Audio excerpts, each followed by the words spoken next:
8장 31절로 32절입니다. 마가복음 8장 31절로 32절 말씀입니다.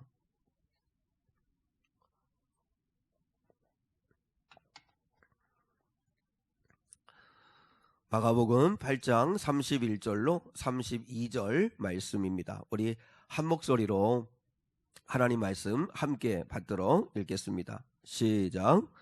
인자가 많은 고난을 받고 장로들과 대상들과 서기관들에게 버림받아 죽임을 당하고 사흘 만에 살아나야 할 것을 비로소 그들에게 가르치시되 드러내놓고 이 말씀을 하시니 베드로가 예수를 붙들고 항변하매.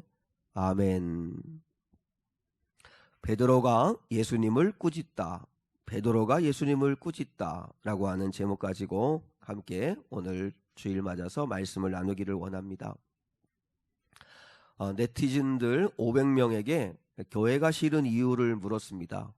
교회가 싫은 이유가 뭐냐를 물었는데 첫째는 말 따로 행동 따로가 싫다.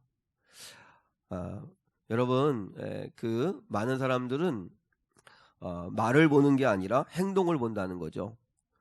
그래서 우리 가정의 자녀들도 그렇고 또 우리 성도들도 강대상 위에서 설교하는 목회자를 보는 게 아니라 강대상 아래 내려와서 어떻게 살아가는가 삶을 본다는 거죠. 그러니까 근데 많은 사람들이 교회를 바라보고 교회가 싫은 이유 가운데 하나는 말은 잘하는데 말은 너무 좋은데 그만큼 행동은 그렇지 않더라. 그래서 말 따로 행동 따로, 그리고 사랑은 없고 욕심만 가득하다. 그리고 헌금 강조와 불투명한 재정 사용. 뭐 늘 이렇게 추수감사주의 다음 주일이라서 주보에 헌금 봉투를 넣어서 좀 죄송하긴 한데 뭐 여러분 다 그냥 강요는 아닙니다. 그러니까 자발적으로 하는 거고 헌금 안 했다고 해서 눈치 주거나 그렇게 하지 않으려고 애를 씁니다. 그런 건 아니니까. 근데 아무튼 이렇게 사람들이 바라볼 때는 교회가 헌금 강조하고 헌신 강조하고 그리고 재정 사용을 불투명하게 한다. 또 수준 미달의 목사들이 많다. 그리고 다섯 번째가 성공과 결탁된 교회의 이미지를 가지고 있다. 제가 이 부분을 조금 이야기를 하고 싶은데요. 교인들이 착각하는 게 하나 있습니다. 교인들이 무슨 것을 착각을 했냐면 예수 믿어서 성공하고 예수 믿어서 일이 잘 풀리면 하나님께 영광이 될 거라고 생각을 하는 거죠. 내가 예수님을 잘 믿었더니 하나님이 이렇게 나를 잘 되게 하셨다고 이 말을 하고 싶은 거죠. 그래야서 세상 사람들이 감동할 거라고 생각을 하는 것입니다. 그래서 예수를 잘 믿으면 잘 돼야 한다는 신념이 우리 안에 깔려 있습니다. 근데 그건 기독교의 복음이 아닙니다. 주님이 말씀하시는 말씀도 아니죠. 다니엘 기도회를 하면서 정말 은혜가 안 되는 경우가 몇 있습니다.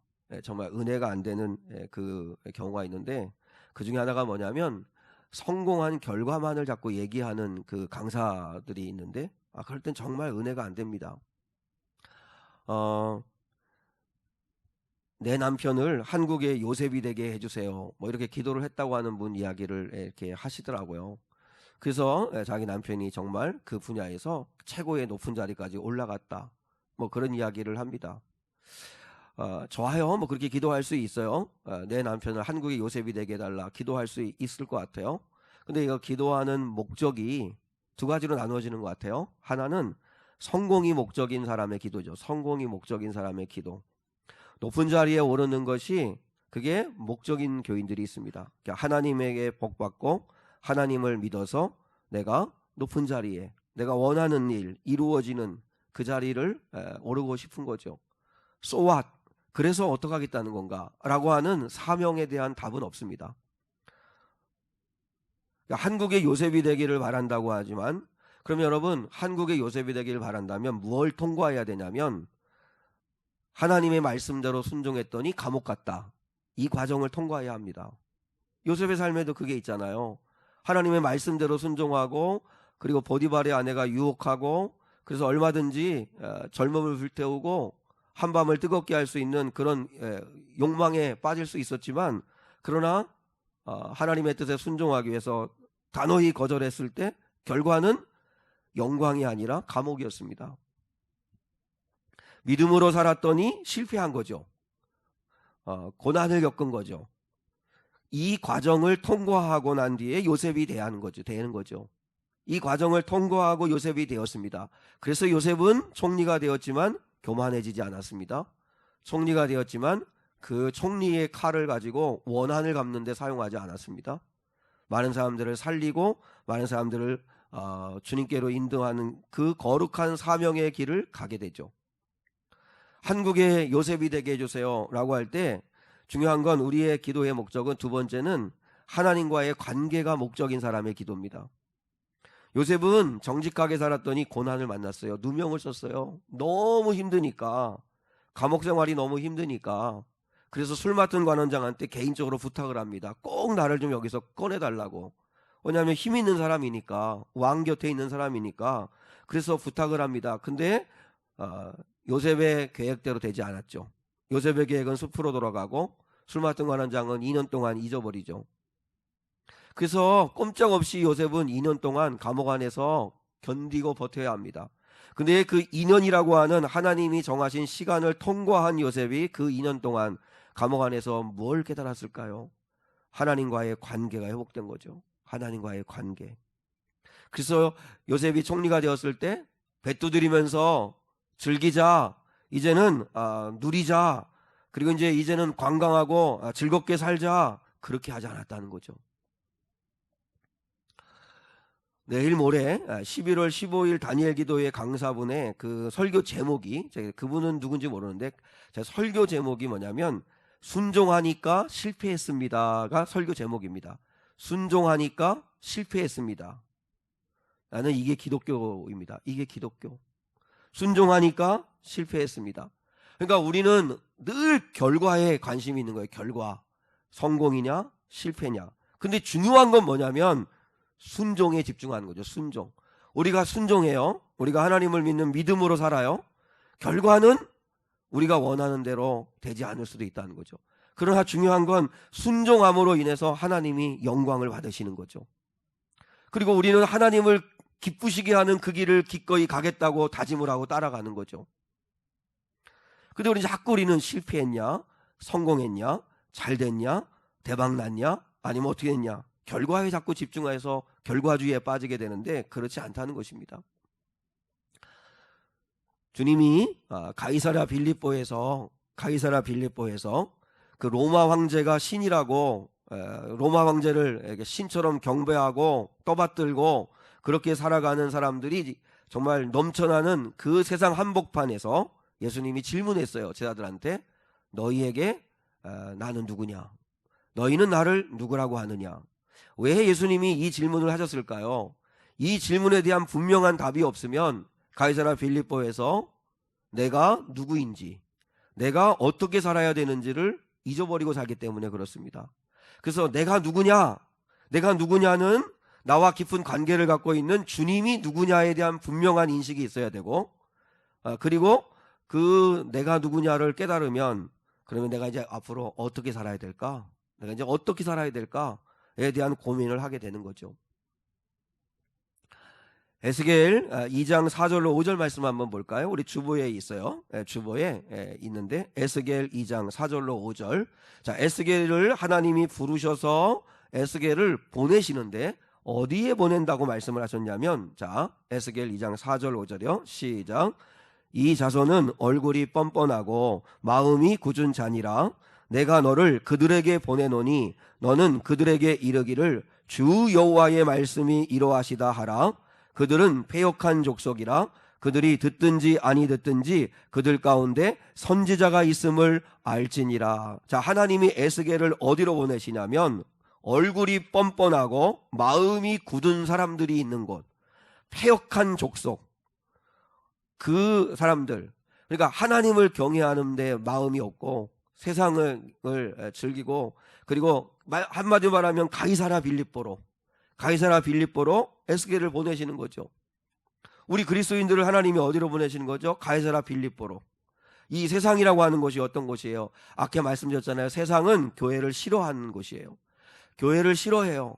요즘은 정말 교회를 싫어하다 못해서 경멸하고 아예 조롱하고 아예 상종도 안 하려고 하는 막 그런 정말 어려운 시대 속에서 우리가 성도로 살아가야 되는 그런 시대예요. 교회를 싫어하는 이 세상에 마치 에스겔을 보내는 거예요. 너는 가라. 근데 그들은 얼굴이 뻔뻔하고 마음이 굳은 자니라. 너는 그들에게로 가라. 우리도 주님이 너희에게 나는 누구냐? 주는 그리스도시고 살아계신 하나님의 아들이십니다 라고 했을 때 주님도 그들을 세상으로 보내시죠. 세상 호락호락하지 않죠. 너무 힘들죠. 예수를 믿는 사람들이 살아가기에는. 그럼에도 불구하고 거기서 뭐 하라는 거예요? 그들이 듣든지 아니 듣든지 그들 가운데 선지자가 있음을 알게 하라. 저들이 듣든지 아니 듣든지 너는 선지자가 있음을 알게 하라. 무슨 말이죠? 저들이 알아주든 알아주지 않든 하나님을 신실하게 믿는 교인들이 있다는 걸 보여줘라 하는 이야기죠. 그게 우리의 사명입니다. 우리의 사명. 저들이 듣든지 아니 듣든지라고 하는 이 말의 의미는 저 서양 사람들이 교회를 향해서 하는 말들을 생가라는 이야기가 아닙니다. 여러분, 생가다라는 말을 사전적으로 찾아보니까 사람이 상대방에 대해 행동이나 말을 했을 때, 그러니까 어떤 사람이 이렇게 어떤 상대방에 대해서 행동이나 말을 했을 때 무시하는 걸 생간다고 이야기합니다. 그러니까 무시하는 거죠. 누가 말을 하거나 행동할 때 그걸 그냥 아예 무시해버리면 생간다 이렇게 말하는데, 여러분, 그들이 듣든지 아니 듣든지 너는 선자가 있음을 알지니라 할 때 그들이 뭐라고 말하든지 그들이 뭐라고 행동을 하든지, 그러니까 생가라, 무시하라, 그런 말이 아닙니다. 세상은 교회를 생갑니다. 교회를 무시합니다. 그러나 교회의 행동이나 말을 무시합니다. 그러나 기독교는 세상을 생각하면 안 됩니다. 저들의 이야기를 들어줘야 되고 그리고 들어야 합니다. 여러분, 예수 믿는 사람들이요, 종교 깡패가 되면 안 됩니다. 종교 깡패가 뭔지 알아요? 목사님들 가운데 종교 깡패가 많습니다.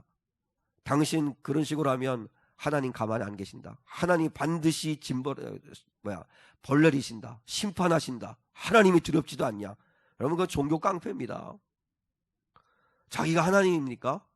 하나님이 여러분 원수를 위하여 십자가에 못 박혀 죽기까지 하셨는데, 우리는 십자가의 사랑을 경험한 사람으로서 사랑하는 데 힘써야 되는 거지 우리가 판단하는 게 아니지 않습니까?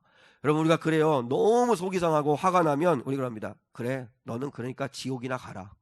넌 지옥갈이 인생이다. 속은 시원하죠. 속은 시원한데 그건 기독교 아닙니다. 그건 여러분 종교 깡패입니다. 교회는 세상 사람들을 생각하면 안 됩니다. 그 사람이 원수와 같다 할지라도 죄는 미워할 수 있지만 죄인은 사랑하라. 이게 구별하는 게 힘들어요. 힘들죠. 그럼에도 불구하고 씨름을 해야 되죠. 죄는 밉지만 죄인은 사랑하는 거. 그게 우리가 하나님 아버지 앞에 해야 할 일인데, 그러려면 우리가 맷집이 있어야 되니까 그 맷집을 키우는 건 내가 그리스도의 사랑으로 사로잡히는 길밖에 없습니다.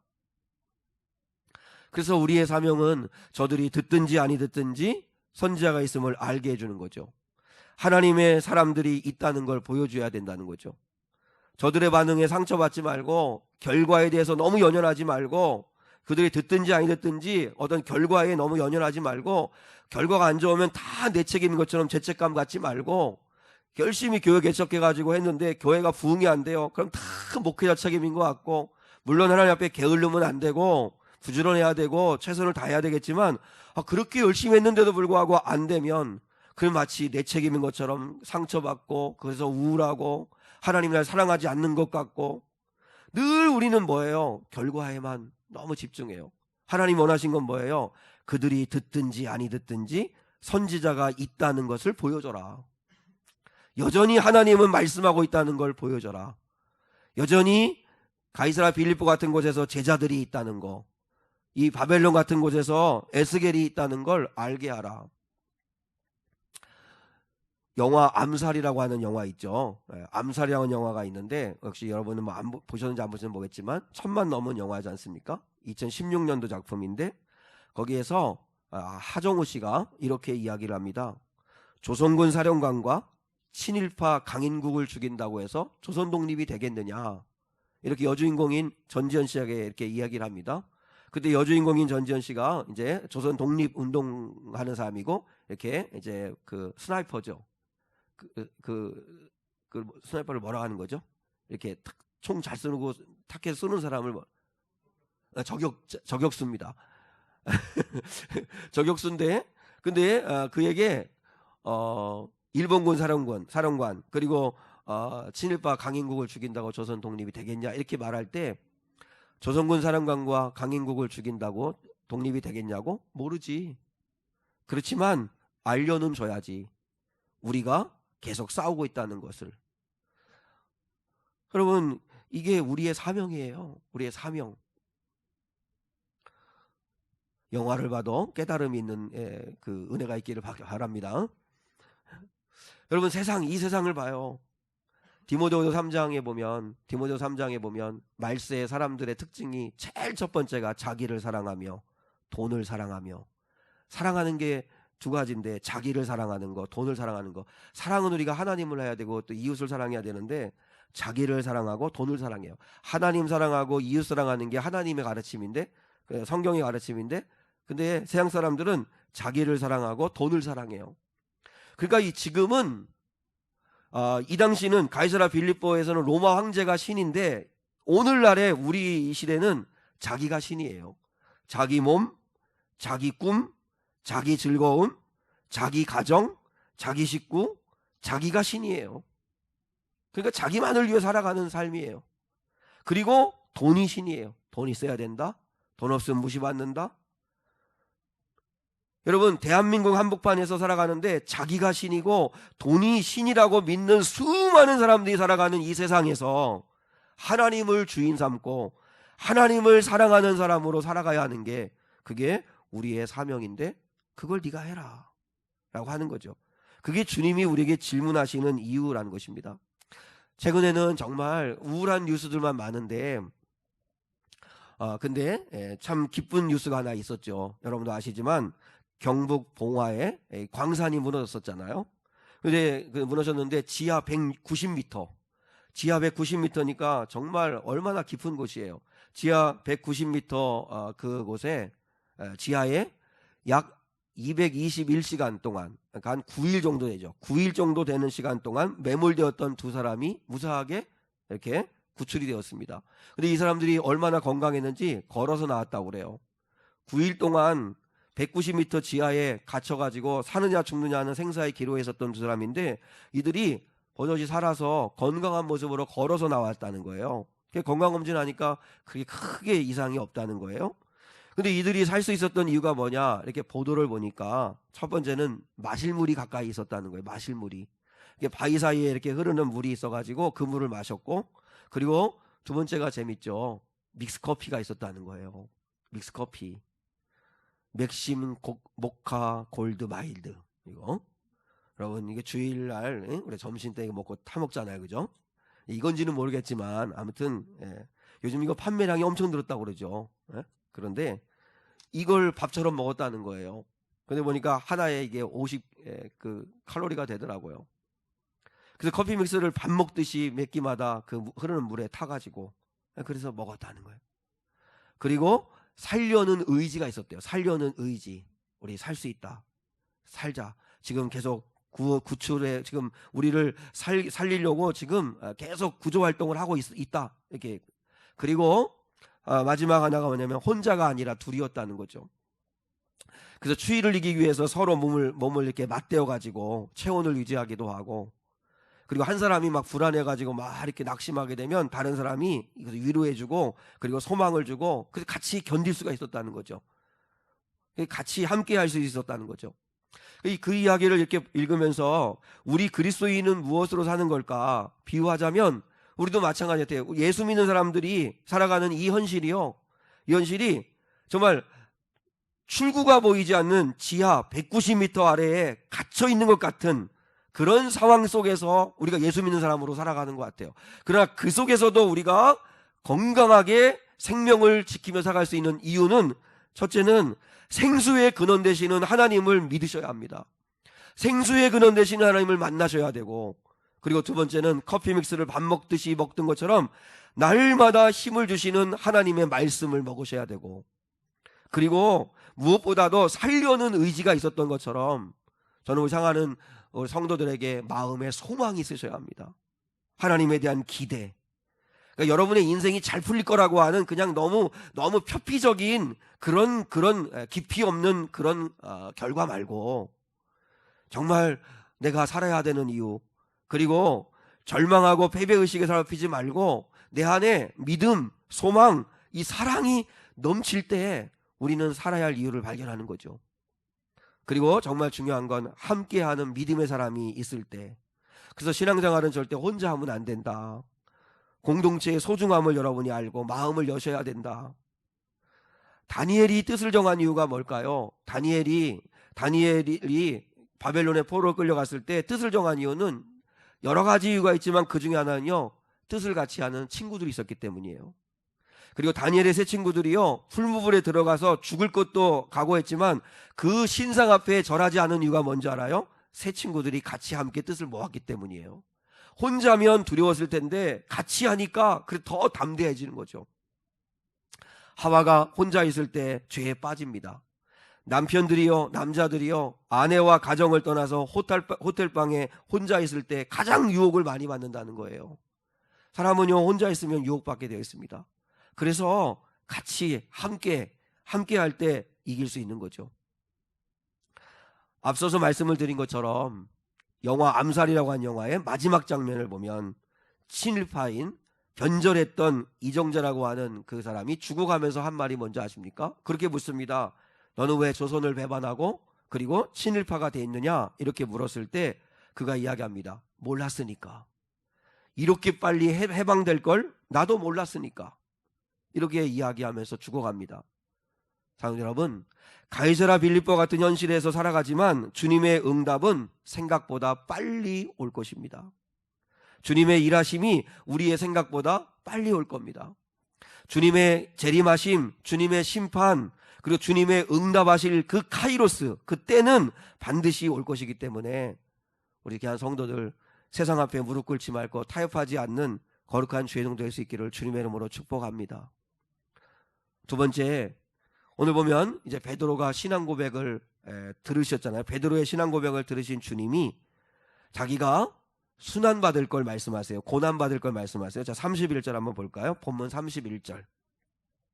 자, 31절 시작. 인자가 많은 고난을 받고 장로들과 대상들과 서기관들에게 버림받아 죽임을 당하고 사흘 만에 살아나야 할 것을 비로소 그들에게 가르치시되. 예수님이 신앙 고백을 들으신 예수님이 이제 내가 장로들과 대상들과 서기관들에게 넘겨지게 되어서 그들에게 내가 죽임을 당하고 그리고 고난을 받게 되고 죽임당할 거다. 그러나 나는 사흘 만에 다시 살아날 거다. 이런 이야기를 하셨어요. 그러니까 제자들이 갑자기 정신을 바짝 차리고 들은 이야기가 뭐냐면 주님이 고난받아 죽는다는 이야기를 들은 거죠. 그때 베드로가 어떻게 반응을 하냐면, 자, 32절 시작. 드러내놓고 이 말씀을 하시니 베드로가 예수를 붙들고 항변하매. 이 어처구니 없는 일이 벌어집니다. 여러분이 이걸 그림 언어로 이해를 하시면 좋겠는데, 자, 예수님이 고난받으실 걸 말씀하시니까 이제 드러내놓고 이런 고난받을 걸 말씀하시니까 베드로가 어떻게 하냐면 예수를 붙들고라고 하는데, 이 붙들고란 말은 프로스 람바노라고 하는 헬라어인데요, 이 붙든다라는 말이 뭐냐면 잡아 끌고 옆으로 가다 하는 뜻입니다. 잡아 끌고 옆으로 가다. 그러니까 여러분이 그림을 생각해 보세요. 예수님이 고난받으실 걸 말씀하시니까 가만히 듣고 있던 베드로가 예수님께로 다가와서 주님 잠깐만 저 좀 보세요. 잠깐 주님 봬요. 이러고서 예수님의 옷자락을 붙잡고 끌고 옆으로 한적한 곳으로 갔다는 거예요. 그게 프로스 람바노, 끌고 옆으로 가다라는 뜻이 붙들고라는 말이에요. 붙들고. 예수님을 붙들고 매달렸다는 뜻이 아니고 예수님을 마치 혼내려고 옆으로 끌고 간 거예요. 그 다음에 항변하매라고 했죠. 항변한 말이 에피티마오란 말입니다. 에피티마오라고 하는 말인데 이 말은 꾸짖다는 말입니다. 꾸짖다.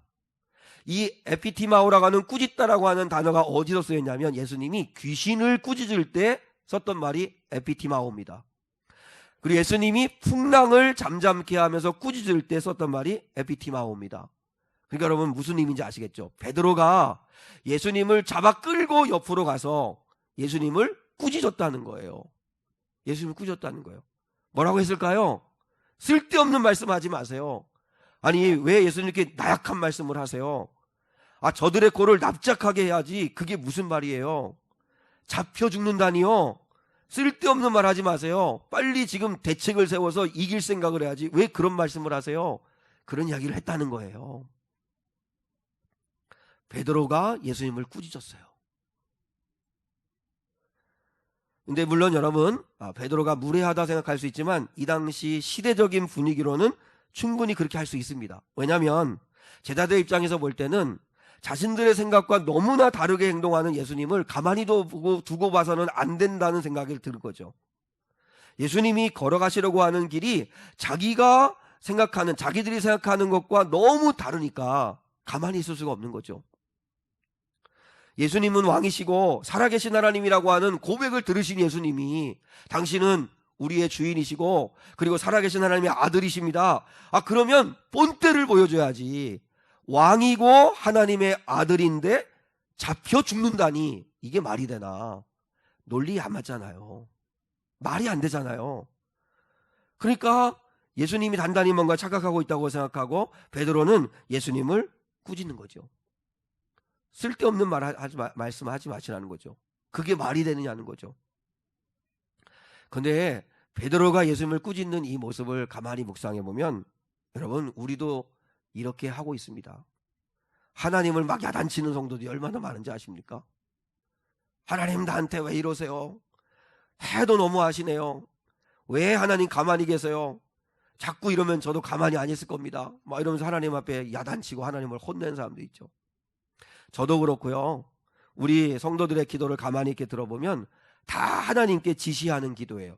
제가 요번에 다니엘 기도를 하면서 제가 계속 반복적으로 성령 하나님께서 저에게 은혜 받게 하시고 그 부분이 들리게 하는 것 중에 하나가 뭐냐면 하나님께 한 번도 묻지 않고 그냥 구하기만 했다는 그런 간증들을 많이 하시더라고요. 한 번도 교회를 10년 다니고 20년 다니면서 하나님의 뜻이 뭐예요? 어제 정선희 집사라고 하는 그 코미디언도 계속 하는 게 뭐예요? 하나님의 뜻이 뭐예요? 하나님 당신은 누구세요? 내가 어떻게 살면 될까요? 하고 하나님의 뜻을 물어야 되는데 우리는 하나님 앞에 지시만 하는 거죠. 지시만. 제가 또 가만히 저의 기도를 보면 하나님 장로님 하는 일 잘 되게 해주십시오. 그리고 아픈 권사님 빨리 고쳐주십시오. 우리 교회 빨리 부흥하게 해주십시오. 그리고 우리 자녀들 어디를 가든지 머리가 될지언정 꼬리가 되지 않도록 하나님 복을 주십시오. 하나님 우리 미래교회 성도들 좀 잘 봐주세요. 좀 구별 살펴주세요. 이렇게 기도해요. 근데 여러분 다 이게 뭐예요? 하나님께 지시하는 거예요. 그죠? 부하 직원한테 지시하듯이 하나님 장로님 이렇게 해주시고 권사님한테는 이렇게 해주시고 우리 자녀들한테는 이렇게 해주시고 이렇게 하고 다 지시하듯이 해요. 물론 하나님이 우리 아버지시니까 긍휼을 구하는 거 너무 절박해서 도와달라고 하는 건 그건 잘못하는 게 아닙니다. 기도해야 합니다. 근데 문제는 제가 뭘 말씀드리냐면 결과나 결정은 하나님이 하시는 방식으로 돼야 되는데 내가 원하는 방식으로 다 해달라는 식으로 기도하니까 그게 문제라는 거죠. 그러려면 결국 우리는 하나님의 뜻을 물어야 합니다. 근데 하나님의 뜻을 안 물어요. 조정민 목사님이라는 분 있잖아요. 그 MBC 앵커로 아주 유명했던 분인데 그분이 이제 목사님이 되셨는데 그 조정민 목사님이 믿고 구한 것은 받은 줄로 믿으라. 너희들이 무엇을 구하든지 하나님이 다 받은 줄로 믿으라. 우리는 받은 게 없는데, 그죠? 우리 받은 게 없는데 그렇게 주님이 말씀하시는 장면이 나와요. 그 말을 이렇게 해석을 하셨는데 그게 마음이 와닿더라고요. 믿고 구한 것은 받은 줄로 믿으라. 이 말의 해석은 뭐냐면 아버지가 들은 게 그게 응답이라는 거예요. 그러니까 어린 자녀가 아빠 나 이거 필요하고 아빠 이렇게 해주면 좋겠어요 하고 해서 이야기를 하면 아빠가 그래 알았어. 아빠가 알아들었어. 아빠가 들은 게 그게 응답이라는 거죠. 그러면 그 다음에 아빠가 언제 때와 방법은 아빠가 결정하는 거라는 거죠. 예스 할지 노 할지 아니면 웨이트 기다리라고 할지 그건 아빠가 결정하는 거고, 우리는 아빠가 들었으면 그 응답 받은 거라는 거예요. 왜요? 아빠가 행동하실 거니까. 근데 우리는 어떻게 해요? 내가 원하는 게 안 되는 거니까 받은 게 없다는 거예요. 근데 마음에 꼭 기억하세요. 우리의 기도는 하나님이 다 받으셨어요. 믿습니까? 하나님이 들으셨으면 그 받으신 거예요. 그러면 그분이 하실 거예요. 결과와 방법은, 때는 그분이 결정하시는 거잖아요. 사랑하는 여러분, 하나님은 우리의 시다바리가 아닙니다. 하나님은 알라딘의 램프의 지니처럼 우리가 원하는 대로 와서 소원 들어주는 그런 존재가 아닙니다. 하나님은 자판기가 아닙니다. 그저 내가 조금 기도에 500원짜리 동전 넣어놓고 내가 원하는 버튼 누르면 원하는 제품 딱딱 주시는 그런 자판기 같은 하나님 아닙니다. 하나님은 우리 아버지시고 인격자이시고 우리의 장래에 필요한 게 뭔지를 아시고, 아무리 우리가 떼쓰고 구하지만 이거 줬다가는 큰일 나겠구나 싶으면 안 주시는 분이 하시고 당신이 결정하신다는 거죠. 왜 여러분 우리가요 베드로처럼 주님을 꾸짖은 줄 알아요? 말이 돼요? 어떻게 베드로가 예수님을 꾸짖어요? 옆으로 끌고 가가지고 혼을 낸 거예요. 그런 말 하지 말라고. 근데 어떻게 그게 가능하죠? 우리도 왜 그렇게 하는 줄 알아요? 힘과 성공으로 기독교의 신앙의 우월함을 증명하고 싶은 거죠. 내가 하나님을 믿었다, 내가 예수를 믿었다, 근데 하나님 나를 이렇게 높이셨다, 이렇게 성공하게 하셨다, 그걸 한번 말해보고 싶은 거죠. 그래서 한번 본때를 보여주고 싶은 거죠. 세상 사람들한테 내가 예수 믿어가지고 하나님 나를 이렇게 잘되게 하셨어. 근데 여러분, 그건 하나님의 방법이 아니라는 거죠. 봐요, 마귀의 유혹이 뭔지 알아요? 당신이 하나님의 아들이라면 그러면 이 돌을 떡이 되게 해봐라. 성전 꼭대기에서 한번 뛰어내려봐라. 나한테 한번 경배해봐라. 하나님의 아들이라면이라는 게 무슨 말인 줄 알아요? 힘을 증명해보라는 거예요. 네 힘을 증명해봐라. 예수님이 마귀가 원한 대로 했나요? 자신의 힘을 드러냈나요? 하나님의 아들이셨지만 예수님은 자신의 힘을 감추셨어요. 여러분, 저들에게 죽임당하셨어요. 생각해보세요. 예수님은 저들을 다 죽일 수 있는 분이세요. 예수님은 저들을 다 죽일 수 있는 분이시지만, 그러나 그건 하나님의 뜻이 아니었기 때문에 저들에게 죽임을 당해요. 근데 그 십자가가 믿는 자들에게는 구원의 능력이에요. 여러분, 우리가 십자가를 기꺼이 예수님이 지셨어요. 세상이 전혀 이해할 수 없는 방식과 길로 예수님은 우리를 구원해내셨어요. 그러므로 우리가 십자가 지고 주를 따라가면 부활은 하나님이 시키시는 거니까, 하나님이 다시 살게 하시는 거니까 우리는 그 주님을 따라가는 거죠. 자, 말씀의 결론을 제가 두 가지 이야기를 하는 걸로 말씀을 마치려고 하는데, 예수 잘 믿는다는 게 뭘까?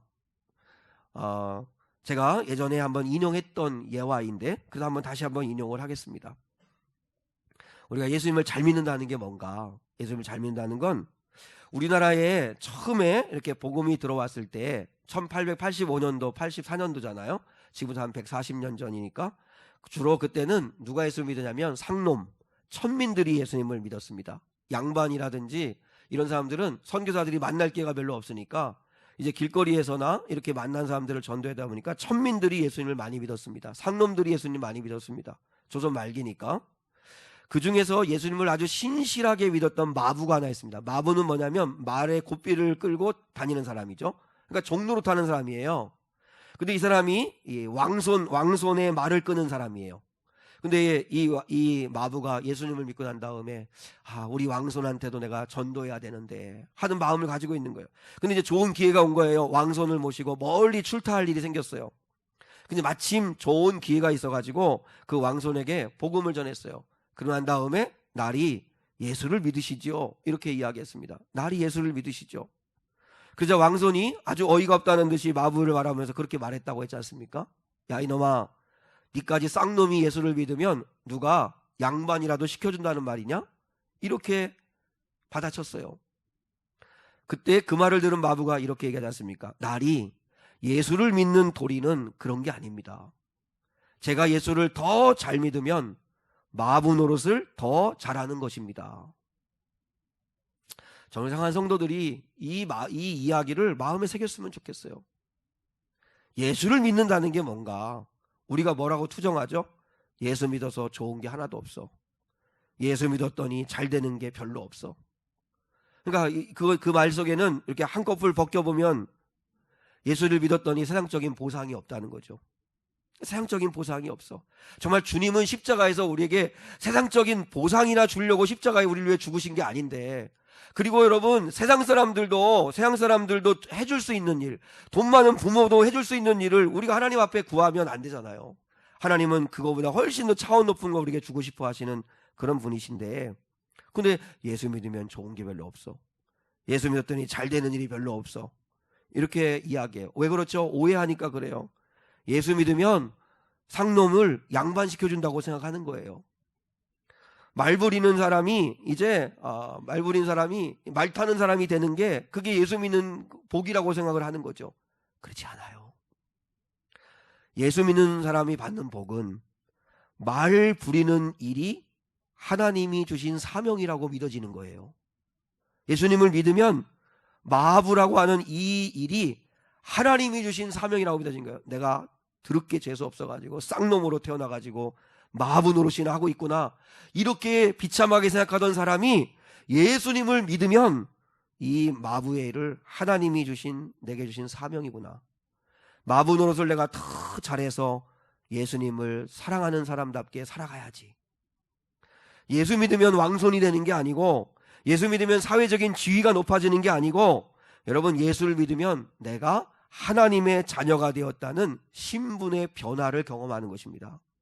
내가 이제 하나님의 자녀다. 그래서 마부의 일을 해도 행복한 거고, 마부를 하면서도 왕손 앞에서 당당할 수 있는 게 그게 예수 믿는 능력이라는 것입니다. 근데 우리는 맨날 왕손 앞에서 쭈삣쭈삣하고 부끄러워하고 예수 믿었는데도 마부 노릇만 하고 있다고 생각하니까 창피하게 생각하고, 그렇지 않아요. 왕손이든 마부든 예수님을 영접했으면 당당하게 왕손 앞에서도 예수 얘기할 수 있고, 그리고 자기에게 주어져 있는 마부의 일, 이거 하나님 주신 사명이라고 믿고 성실하게 진실하게 최선을 다하고 하나님이 세우신 그 자리에서 하나님의 자녀답게 사는 거죠. 여러분이 꿈꾸는 기독교는 뭐예요? 왕손이 이해하는 기독교예요? 마부가 이해하는 기독교예요? 이찬소 목사님이 이번만 나를 강하게 하사라고 하는 책에서 이런 말을 했습니다. 주보 마지막 그 문장인데, 미분적분 풀려고 하지 말고 구구단을 잘 외워라 하는 그 대목의 그 챕터의 내용이 있습니다. 구구단을 잘 외운다는 게 무슨 말일까? 우리는요, 미분적분 어려운 문제 풀어가지고 내가 이렇게 실력 있다고, 내가 이렇게 정말 어려운 문제를 풀었다고 그렇게 이야기하는 사람 하고 싶은 거죠. 미분적분 같이 푸는 것처럼 대단한 일을 하는 사람이 되고 싶은 거죠. 근데 미분적분 풀려고 하지 말고 기본 중에 기본인 구구단이나 잘해오라. 구구단. 여러분, 구구단을 잘해온다는 게 무슨 뜻인지 아십니까? 가볍게 한 말이라도 약속을 지키려고 애쓰는 것, 소탐대실하지 않는 것, 자신과 남을 속이지 않는 것, 정직한 것, 친절한 것, 비겁하지 않고 둘러대지 않는 것, 비겁하게 둘러대지 않는 것, 하나님 앞에서 거룩하게 살아가는 것, 그게 구구단을 잘 애우는 거라는 거죠. 여러분, 신앙 고백을 들으신 예수님이 죽임당하시고 다시 살아날 것을 말씀하시는 그 의미가 뭔지를 우리가 깨달아야 됩니다. 우리가 가는 길은 그 길일 수 있습니다. 그러나 주님이 그때그때마다 역사하시고 우리를 일으키시겠죠. 우리 사랑하는 성도 여러분, 미분적분 풀려고 하지 말고 구구단 잘해오시면 됩니다. 구구단.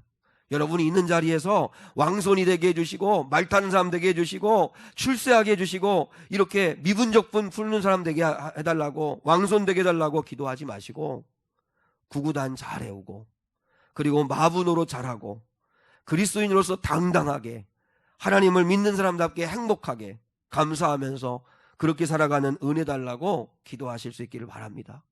그게 주님이 우리에게 원하신 겁니다. 그래야, 그걸 알아야 주님 꾸짖지 않고 주님 앞에 무릎을 꿇을 수 있는 삶이 되게 됩니다. 자, 우리 다 같이 찬송가 341장 오늘 주신 말씀을 생각하시면서 1절과 3절 찬양되겠습니다.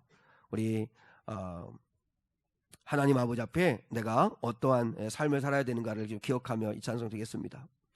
십자가를 내가 지고 주를 따라갑니다. 이제부터 예수로만 나의 보배 삼겠네. 세상에서 부귀 영광 모두 잃어버려도 주의 평안 내가 받고 영생 복을 받겠네.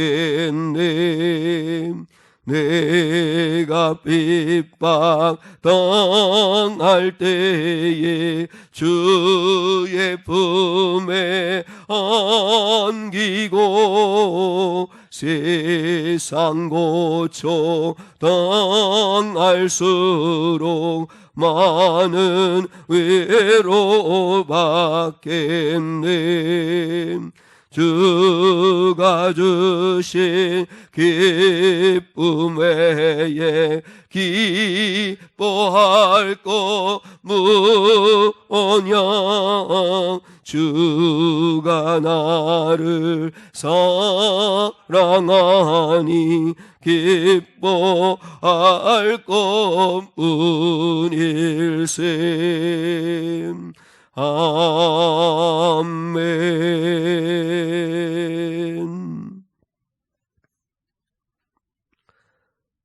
지금은 우리 주 예수 그리스도의 은혜와 하나님 아버지의 극진하시고 무한하시고 한량없는 사랑과 성령 하나님의 함께하시며 인도하시며 지켜주시며 보호하시며 역사하시는 은혜가 오늘 거룩한 주일을 맞아 하나님 아버지 앞에 나온 사랑하는 귀한 성도들 위해 무엇보다 예수를 나의 구조로 삼고 하나님의 자녀다운 삶을 이 땅에 살아간다는 의미가 무엇인가를 다시 한번 깨닫고 예수 믿는 자의 도리의 삶을 바로 알아 있는 자리에서 영광 돌리는 삶을 살기 원하는 예배자들 위해 이제로부터 영원까지 함께 하시기를 간절히 축원하옵나이다.